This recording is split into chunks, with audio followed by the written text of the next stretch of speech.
Neste vídeo, nós vamos analisar quais são as principais notícias que podem movimentar o mercado para a semana de 10 a 14 de março de 2025. Meu nome é Diógenes, é um prazer ter você aqui nesse canal e durante este ano de 2025 eu me propus em fazer um vídeo por dia para falar do mercado financeiro. Então, se você ainda não tiver inscrito, eu recomendo muito que você se inscreva nesse canal para que você não perca nada do que eu vou trazer para você a respeito do mercado. Se você quiser evoluir, dar o próximo passo em direção à consistência, pode contar comigo.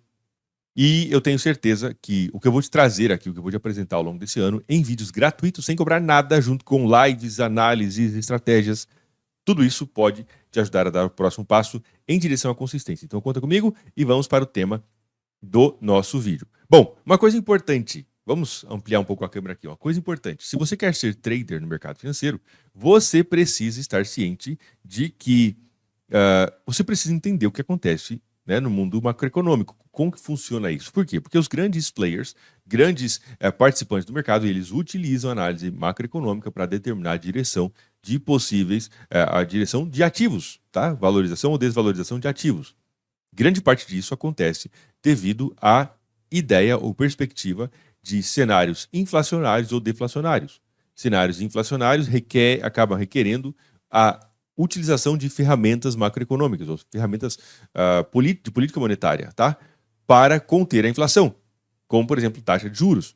Ou, no caso de quando nós temos um cenário inflacionário, então aumenta-se a taxa de juros para conter a inflação.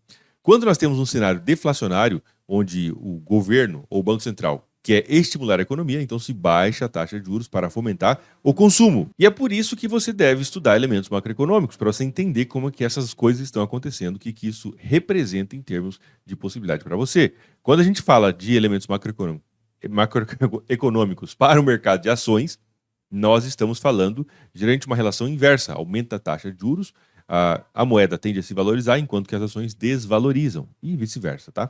Como o meu foco principal é moedas, né, operações em Forex, então eu olho para o calendário econômico voltado para o Forex, mas a gente pode pegar isso também e trazer para o mercado de ações, tá? Aí é outra pegada a gente fazer análise de setores, análise de empresas e etc. Mas vamos para a tela, eu quero te mostrar tudo isso. E eu fiz essa abertura aqui para você entender por que você deve estudar, recomendo, né? Você não deve fazer nada, afinal você que sabe o que você faz, mas a minha recomendação para você é que você estude pelo menos o básico aí de como funciona a questão macroeconômica. Vamos para a tela e eu te mostro isso já. Então, segunda-feira, 10 de março, o que nós teremos para segunda-feira? Pouca coisa, apenas o PIB do Japão, de notícia importante, às 20 horas e 50 minutos, no horário de Brasília, PIB do Japão, para o quarto trimestre de 2024. Ok? Q4, a gente pode ver Q4. Basicamente, a leitura do PIB é dividida em, enfim, duas formas, principalmente. Uma, através de quarters, né? Ia chamar de quarters em inglês. Tá? Q1, Q2, Q3, Q4 e Q5. Q5 não. Q1, Q2, Q3 e Q4, tá? Que são trimestres, ok? Então, T1, T2, T3 e T4. 4 trimestres no ano. E também o valor anualizado. Então, aqui no quarto trimestre do PIB do Japão, se espera que tenha aumentado em 0,7% a produção. O que é o PIB mesmo? Bom, o PIB é Produto Interno Bruto, tudo aquilo que foi produzido internamente no país durante aquele período de tempo. A expectativa, então, é que a leitura de amanhã, né, seja 0,7% maior do que a leitura anterior. Como a gente está falando de Q4, então isso é relativo à leitura de Q3, ou seja, leitura imediatamente anterior, tá? É a única coisa realmente importante para segunda-feira. Temos outras notícias aí importantes, relevantes, porém, nada tão importante quanto isso, tá? Isso influencia de alguma forma nas minhas operações? Não necessariamente, ok? Realmente apenas aguardo. Bom, terça-feira, 11 de março. O que nós teremos na terça-feira? Temos oferta de emprego, basicamente, isso aqui são vagas de emprego que estão disponíveis, ok? Na terça-feira para o dólar americano. Essa é importante porque ajuda a entender, né, é uma das peças que compõe o cenário do mercado de trabalho nos Estados Unidos, tá? Essa é bastante importante. Às 11 horas, o mercado pode se movimentar um pouco mais. Para o Brasil, na terça-feira, nós temos produção industrial anual e mensal com relação ao mês de janeiro. Então, para quem opera no mercado brasileiro, às 9 horas, isso pode trazer algum impacto aí. Se você opera mini dólar ou mini índice, ou mesmo ações, né? Então isso aqui pode movimentar o mercado, tá? Quarta-feira, 12 de março. Aqui temos bastante coisa, temos dívida bruta. Para o Brasil tem bastante notícia, ok? Tudo isso aqui são notícias para o Brasil. Dívida líquida com relação ao PIB, importante, né? Balanço orçamentário, superávit, dívida bruta em relação ao PIB, IPCA, Índice de Preço ao Consumidor Amplo, basicamente mede a inflação no Brasil. Isso aqui para você que opera no mercado brasileiro, ou para você que vive no Brasil, né? Consome aí. Isso aqui é importante, entender como é que está a inflação, tá? Temos 3 leituras e, ok. Mas para quem opera no mercado internacional, a coisa mais importante de todas na quarta-feira, isso aqui eu não vou operar na quarta-feira, porque isso aqui mexe muito o mercado, é o IPC, inflação norte-americana, ok? IPC. O que é IPC? Índice de Preço ao Consumidor. O termo em inglês é CPI, Consumer Price Index. Nós temos o núcleo da inflação, que retira algumas coisas sazonais, e nós temos a inflação geral, ok? Nos Estados Unidos. Se isso aqui aumentar, o que acontece com o dólar? Se a inflação vier mais alto que o esperado. Isso aqui, ó, veja bem, você sempre precisa olhar as notícias e olhar isso aqui, ó, projeção. Principalmente, tá? O que é projeção? Projeção é expectativa. Basicamente, é aquilo que o mercado está esperando.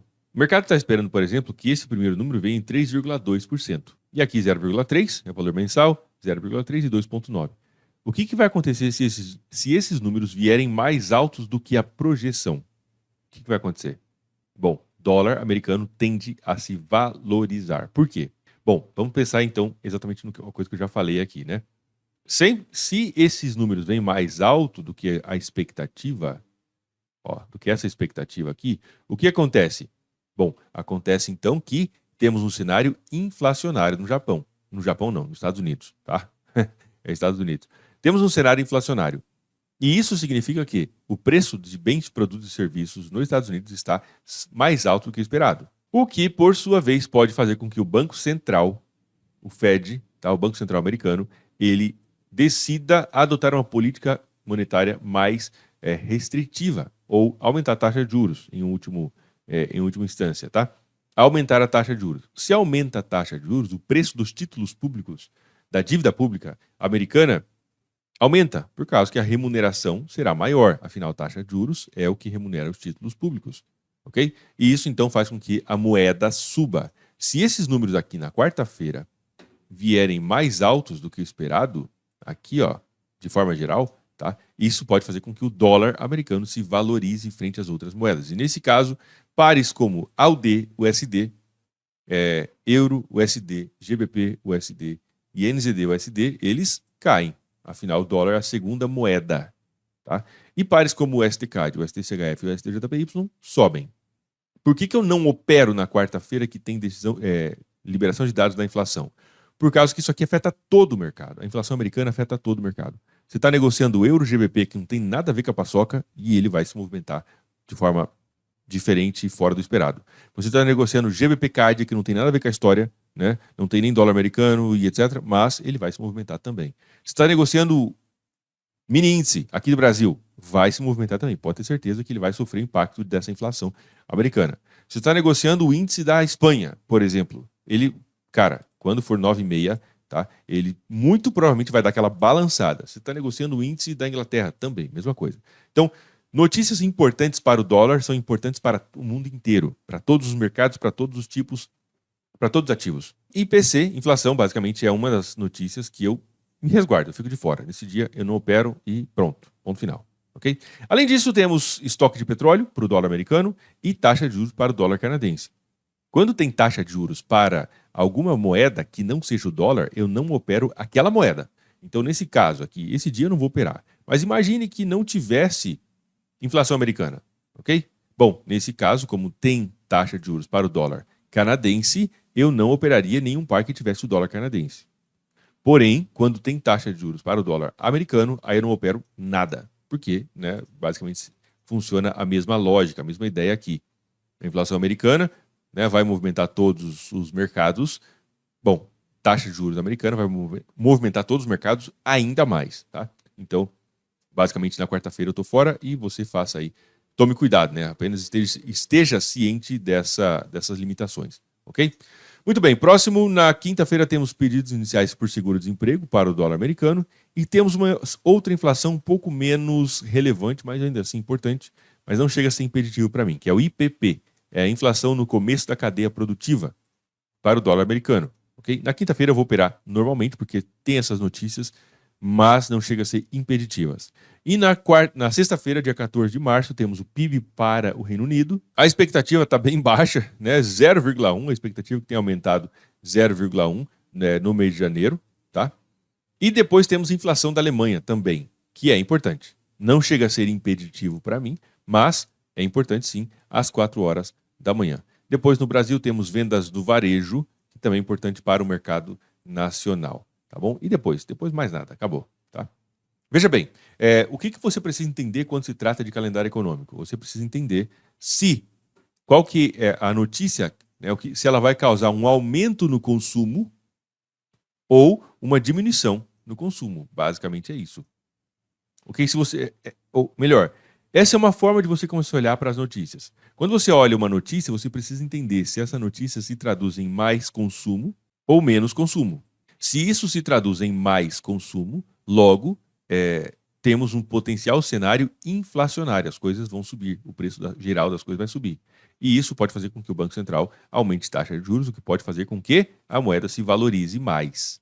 Ou o contrário, se, né, isso representa menos consumo, portanto, nós podemos pensar que teremos um cenário de menos consumo, cenário de deflação, e aí o Banco Central talvez corte taxa de juros e a moeda se desvaloriza.